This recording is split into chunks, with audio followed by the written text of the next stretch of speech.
योना एक एक में यहोवा का वचन अमित्तै के पुत्र योना के पास पहुंचा। उठकर उस बड़े नगर निनवे को जा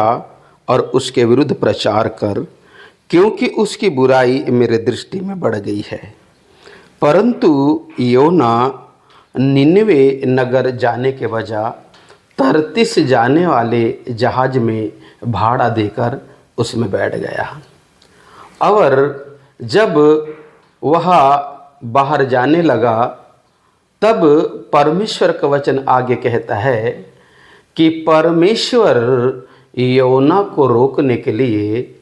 एक प्रचंड तूफान या संकट को उस समुद्र में उत्पन्न किया, जिस समुद्र से होकर योना परमेश्वर की दृष्टि से भाग रहा था। और जिस जहाज में बैठा था उसी जहाज में मल्लाह लोग भी थे और वो भी उस जहाज में बैठे थे। पर जब चारों तरफ से संकट जब बीच समुद्र में आती है और नाव आगे बढ़ने के बजाय जब डूबने के कगार में आती है, तो सारे मल्लाह लोग मिलकर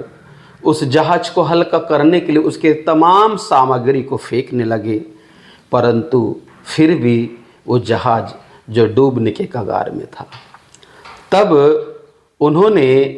प्रार्थना किया अपने अपने देवता से और उन्होंने एक चिट्ठी डाली और चिट्ठी ही योना के नाम से निकली। तब योना से उन्होंने पूछा, हे भैया, तेरा क्या नाम है और तू कहाँ का है, किस जाति का है, कौन सी भाषा बोलने वाला है? तब योना ने उनसे कहा, मैं जीवते परमेश्वर का दास हूँ। तब वो डर गए और घबरा गए, क्योंकि उनको मालूम था कि परमेश्वर कौन है। तब उन्होंने उससे कहा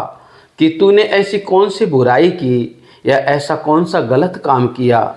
जो परमेश्वर के सामने से भाग रहा है, और आज तेरे साथ हम भी उस संकट में पड़े हैं। तब योना उन्हें आगे कुछ बताने के बजाय वो एक बात कहता है, आप एक काम करो, मुझे उठाकर इस समुद्र में फेंक दो ताकि समुद्र शांत हो जाए। तब उन्होंने पहले तो बोला, हम ऐसा नहीं कर सकते, परंतु अंत में जब उसने उन्हें और भी फोर्स करते रहा तब उन्होंने उसकी बात को माना और योना को उठाकर समुद्र में फेंक दिए और समुद्र पूरी तरीके से शांत हो गया। और योना जो है एक बड़ी मछली के पेट में चला गया। और उस मछली के पेट में जब योना जाता है तब उस मछली के पेट में योना परमेश्वर को याद करता है,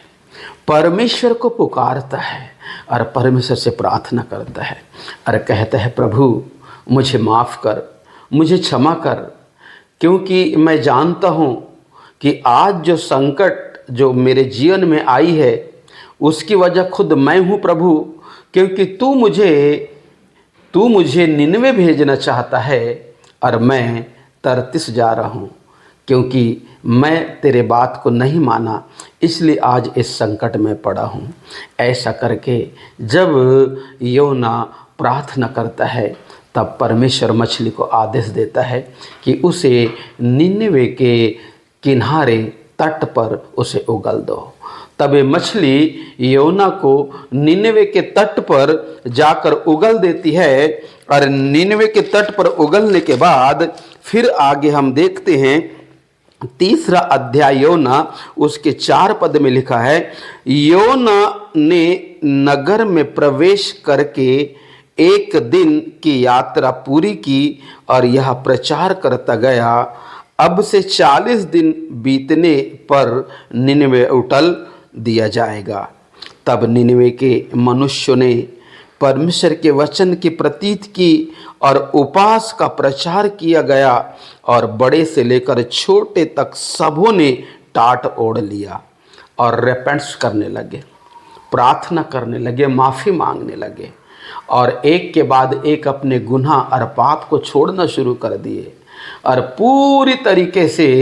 एक पवित्र जीवन की ओर वो अग्रसित होना शुरू कर दिए। तब आगे वचन कहता है 10 पद में, जब परमेश्वर ने उनके कामों को देखा कि वे कुमार्ग से फिर रहे हैं, तब परमेश्वर ने अपनी इच्छा बदल दी और उनकी जो हानि करने की ठानी थी उसको नहीं किया। आज वचन हमें ये सिखाना चाहता है कि जब हम मसीह यीशु की प्रार्थना करते हैं तो वचन हमें आगे ये बता रहा है कि हमको अपने पुराने जीवन को भी अलविदा कहना है, क्योंकि कई बार ऐसा होता है हम पुराने जीवन को ही जीते रहते हैं, हम वही काम को करते रहते हैं और साथ में प्रार्थना भी करते रहते हैं, जिसके चलते हमको उत्तर या रिजल्ट नहीं मिलता। परंतु वचन यहाँ हमको ये सिखाता है कि जब वो अपने बुराई को छोड़ना शुरू कर दे, कुमार्ग से फिरना शुरू कर दे और वो एक पवित्र जीवन को जीने लगे, भला करने लगे, एक धार्मिकता का जीवन को जब वो पहनना शुरू कर दिए, तब परमेश्वर ने अपने जजमेंट को जो वहां भेजना चाह रहा था उस जजमेंट को रोकता है, उन पर दया करता है और 1,20,000 से अधिक जो लोग उस नगर में रहते थे परमेश्वर ने उन सबको बचा लिया। और वचन आगे कहता है कि जब उन सब को परमेश्वर ने बचा लिया तब ये सारे के सारे जो लोग हैं, जो 1,20,000 से जो कुछ अधिक थे, ये सब वहां परमेश्वर की महिमा करने लगे और उनके बीच में शांति आई, आनंद आया और वे परमेश्वर के साथ चलना शुरू कर दे। तो मेरे प्रियो, आज अगर आप इस वचन को सुनते हैं तो आप अपने जीवन को यीशु के हाथ में सौंपकर उन बुराई को छोड़कर आप प्रभु के साथ चलना शुरू करिए, ताकि परमेश्वर आप पर भी दया करेगा, आपको भी चंगा करेगा और आप भी परमेश्वर की महिमा को देखेंगे। हाँ मेरे प्रियो, आप इस चैनल को सब्सक्राइब कीजिएगा। आमीन।